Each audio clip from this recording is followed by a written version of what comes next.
Hi friends, welcome to జోస్ construction work. Friends, ఈ work video వచ్చేమో ఒక కిటికీ ద్వారం కర్ర ద్వారం ఫ్రేమ్ అయితే నేను స్టీల్ వర్క్ అయితే చేస్తున్నాను అనమాట. స్టీల్ ఫ్రేమ్ అయితే నేను తయారు చేస్తున్నాను అనమాట. ఈ పైప్ వచ్చేమో గేజ్ చాలా మంచి గేజ్ అనమాట, హెవీ గేజ్ మీరే చూడొచ్చు. మంచి క్వాలిటీ గేజ్ అయితే నేను వేస్తున్నాను. ఫ్రేమ్ అయితే 1/2 ఇంచి ఫ్రేమ్ అయితే నేను తయారు చేస్తున్నాను. అలాగే లోపలికి వచ్చేమో డిజైన్ వచ్చి 1/2 ఇంచి పైప్ రౌండ్ పైప్ అనమాట. నేను మంచి గేజ్ పైప్ అయితే వేయడం అవుతుంది. అలాగే టాప్ అండ్ సెంటర్ బాటమ్ అయితే బాల్ అయితే వస్తాయి అనమాట డిజైన్. ఓకే ఫ్రెండ్స్, మీకు ఈ వీడియో నచ్చినట్లయితే ఒక లైక్ చేయండి, షేర్ చేయండి, సబ్స్క్రైబ్ చేయండి. అలాగే మన ఛానల్లో 3 రకాల వీడియోస్ అయితే వస్తూ ఉంటాయి. నా ఛానల్లో వెళ్ళి మీకు ఎవరికైతే వీడియో యూస్ఫుల్గా ఉంది అనుకుంటే మీకు వీడియో అయితే చూడండి. వర్క్ వచ్చిన వాళ్ళకైతే మాత్రం ఆ వీడియో అయితే స్కిప్ చేసేయండి, పర్లేదు. ఈ ఛానల్స్లో construction work and welding work, తర్వాత హౌస్ వైరింగ్ వర్క్ అనేది మీకు ఈ వీడియోలో ఈ ఛానల్లో అయితే వీడియోలు దొరుకుతాయి. నా ఛానల్లో వెళ్ళి ఏది కావాలంటే అది మీకు చూసుకోవచ్చు అనమాట. అలాగే నా ఛానల్స్ అయితే మీకు సపోర్ట్ చేయండి. అయితే చూడండి ఫ్రెండ్స్, ఈరోజు నేనైతే స్టీల్ వర్క్ చేస్తున్నాను కదా, ఏ విధంగా డిజైన్ వర్క్ చేస్తున్నాను అనేది మీకు ఈ వీడియోలో ఫుల్గా వీడియో చూస్తే మీకే అర్థమవుతుందిగా. నేర్చుకునే వాళ్ళకి మాత్రం అయితే ఈ వీడియో అయితే యూస్ఫుల్గా ఉంటుంది. ఏ విధంగా టాకాలు వేయాలి, ఏ విధంగా మెజర్మెంట్ వేయాలి, ఆ మూల మొత్తం అనేది ఏ విధంగా వేయాలనేది మీకు ఈ వీడియోలో ఫుల్గా ఇన్ఫర్మేషన్ అయితే ఇస్తాను. అలాగే పైప్ జాయింట్ వేయడానికి కన్ను కనిపించకుండా క్రాస్గా ఏ విధంగా కట్ చేయాలనేది, ఏ విధంగా మార్కింగ్ చేయాలనేది మీకు వీడియోలో అయితే చూపిస్తాను. ఓకే, వర్క్ స్టార్ట్ చేస్తాను. ముందుగా మనం వర్క్ ఏ విధంగా చేయాలనేది ప్లానింగ్ అయితే మైండ్లో ఫిక్స్ చేసుకోవాలి. ఆ విధంగా చేసుకుని ఈ విధంగా మార్కింగ్ అయితే వేసి పైపులు అయితే కటింగ్ చేయాలి.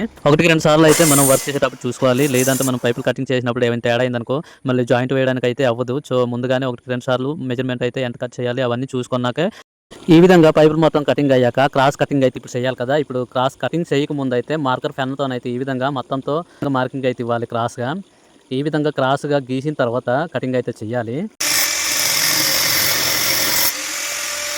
ఈ విధంగా 2 కార్నర్లు అయితే కట్ చేసుకొని 2 పైపులు జాయిన్ చేయడానికి అయితే యూజ్ఫుల్గా ఉంటుంది అనమాట. ఈ విధంగా చేసినట్లయితే ఈ పైన ఈ కన్నాలు అయితే కనబడదు అనమాట, చూడడానికి అందంగా బాగుంటుంది. చూడండి ఫ్రెండ్స్, కట్ చేసినట్లయితే మూల మొత్తం కరెక్ట్గా వస్తుందా లేదనేది మీకు చూపిస్తాను. మీరే చూడండి, ఇదిగోండి మూల మొత్తము చూడండి ఎంత పర్ఫెక్ట్గా వచ్చేసింది. మూల మొత్తము ఈ విధంగా కటింగ్ అయితే రావాలన్నమాట. ఓకే, పర్ఫెక్ట్గా అయితే కటింగ్ వచ్చేసింది ఫ్రెండ్స్. కటింగ్ మొత్తం అయ్యాక ఫ్రేమ్ అనేది స్క్రూ బిగించడానికి చూడండి ఈ విధంగా మార్కింగ్ వేసుకొని, నేనైతే పెద్ద మిషన్ అయితే లేదనమాట, హ్యాండ్ మిషన్. ఈ మిషన్తో అయితే హోల్ చేస్తున్నాను స్క్రూ బిగించడానికి. మీరు చూడండి ఏ విధంగా హోల్ చేస్తున్నాను అనేది మీకు చూస్తే అర్థమవుతుంది అనమాట.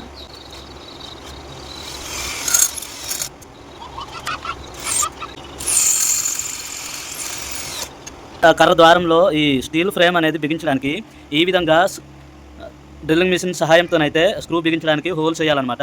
నేనైతే ఈ మిషన్ అయితే యూజ్ చేస్తుంటాను. పెద్ద మిషన్ హ్యాండ్ మిషన్ అయితే నా దగ్గర లేదు. ఈ మిషన్తోనైతే ఈ విధంగా హోల్ చేసి వర్క్ అయితే చేస్తానన్నమాట. చూడండి ఈ విధంగా మొత్తం మార్కింగ్ చేశాక హోల్స్ వేయాలన్నమాట స్క్రూ బిగించడానికి. పైపులకి మొత్తం కన్నాలు పెట్టిన తర్వాత ఈ విధంగా ఆ ఫ్రేమ్ అనేది తయారు చేయాలన్నమాట. మొత్తం చూడండి ఏ సైజులో మనం కావాలో ఆ సైజులో మెజర్మెంట్ చేసుకొని ఫ్రేమ్ అనేది పర్ఫెక్ట్గా వర్క్ అయితే చేయాలి.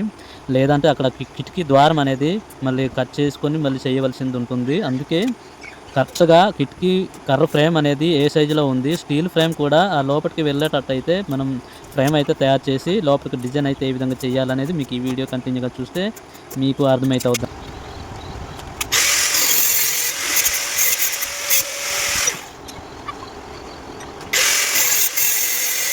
రాడ్ మొత్తం కట్ చేశాక మనం డిజైన్ ఏ విధంగా వేయాలనుకుంటున్నామో ఆ విధంగా అయితే ముందుగా మైండ్లో పెట్టి వర్క్ అయితే చేయాలి. స్టీల్ వర్క్ అనేది జాగ్రత్తగా వర్క్ చేయకపోతే వర్క్ అయితే పర్ఫెక్ట్గా రాదనమాట. అయితే ఫ్రెండ్స్, కొత్తగా నేర్చుకునే వాళ్ళకి కంగారు అయితే అవ్వకూడదు. ఎందుకంటే ఈ డిజైన్ అయితే సింపుల్ డిజైన్ అనమాట. కానీ ఒక పైప్ 2 చివర్లకు అయితే బాల్ వస్తాయి, అలాగే సెంటర్లో ఒక బాల్ వస్తుంది అనమాట. అయితే మనం కొత్తగా నేర్చుకునే వాళ్ళకైతే కన్ఫ్యూజ్ ఉంటాము. ఎలా అనుకుంటే 2 పక్కలు అనేది 2 చివర్లు అనేది బాల్ అయితే ముందు టాకాలు వేసి సెంటర్లో అయితే బాల్ వేయడం మర్చిపోతూ ఉంటాము. అప్పుడు టాకాలు వేసింది మళ్ళీ కట్ చేసుకొని సెంటర్లో అయితే బాల్ వేయడానికి అయితే చాలా కష్టపడుతూ ఉంటాము. సో అందుకనే ముందుగా మైండ్లో పెట్టి వర్క్ అయితే చేయాలి. ముందుగా సెంటర్లో అనేది ఒక బాల్ పెట్టిన తర్వాత 2 చివర్లకు అయితే మళ్ళీ బాల్ అని పెట్టి టాకాలు వేస్తే చాలా బాగుంటుంది అనమాట. మళ్ళీ సెంటర్లో మనం ఎక్కడ కావాలంటే అక్కడ నప్పుతూ వర్క్ అయితే చేయొచ్చు.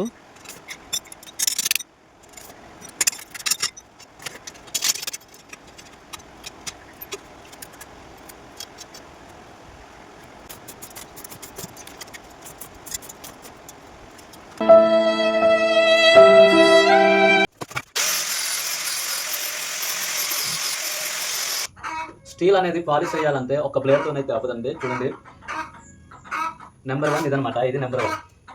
ఫస్ట్ తీసుకొచ్చేమో ఇది, సెకండ్ ఇదిగోండి, తర్వాత థర్డ్, మూడోది అనమాట రెడ్ వీల్, తర్వాత 4వది వైట్ ఉంది కదా, ఈ వైట్ వీల్ అనమాట. ఈ వైట్ వీల్తో పాలిష్ చేసి సబ్తో ఈ విధంగా రాసి మనం పాలిష్ చేస్తే ఏది ఒరిజినల్ ఎలాగ అయితే స్టీల్ ఉందో అదే విధంగా అయితే కనపడతా ఉంటుంది అనమాట. లాస్ట్కి వచ్చేమో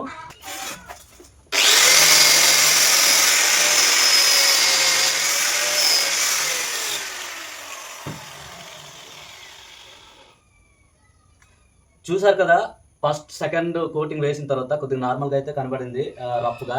ఇప్పుడు మూడో వీల్ అయితే వేసిన తర్వాత కొద్దిగా అయితే మెరుస్తూ ఉంది. అలాగే లాస్ట్కి వచ్చేమో కన్ఫర్మ్గా 4వ వీల్ అయితే వేసి ఈ విధంగా సోప్తో రాసి, ఈ సోప్ అనేది రాసి పాలిష్ చేస్తే కొద్దిగా ఒరిజినల్ ఎలాగుందో ఆ విధంగా అయితే వస్తుంది. ఇంకా హైలైట్గా రావాలి అంటే ఈ ఆయిల్ వేసి పౌడర్తో మనం పాలిష్ కానీ చేసినట్లయితే ఈ వెల్డింగ్ అనేది వేసారా లేదా అన్నట్టు అయితే ఉంటుంది అనమాట. ఫ్రెండ్స్ చూడండి, స్టీల్కున్న వర్క్ అయితే ఈ విధంగా చేస్తేనే వర్క్ అనేది పర్ఫెక్ట్గా వస్తుంది.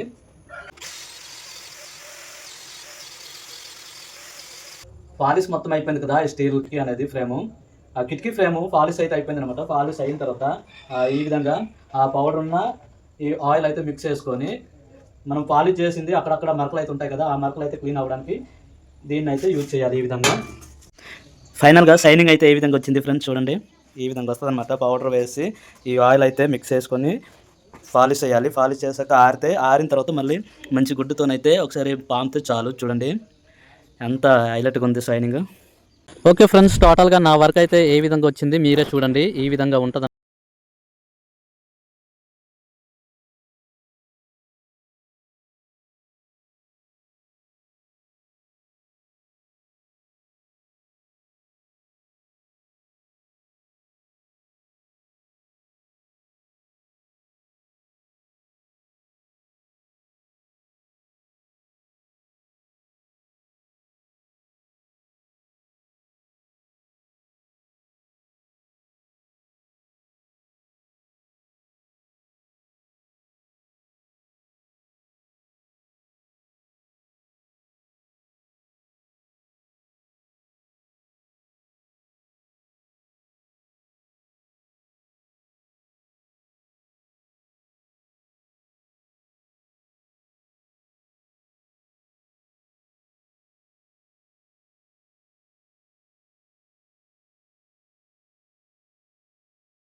बाय बाय टाटा गुड बाय गया.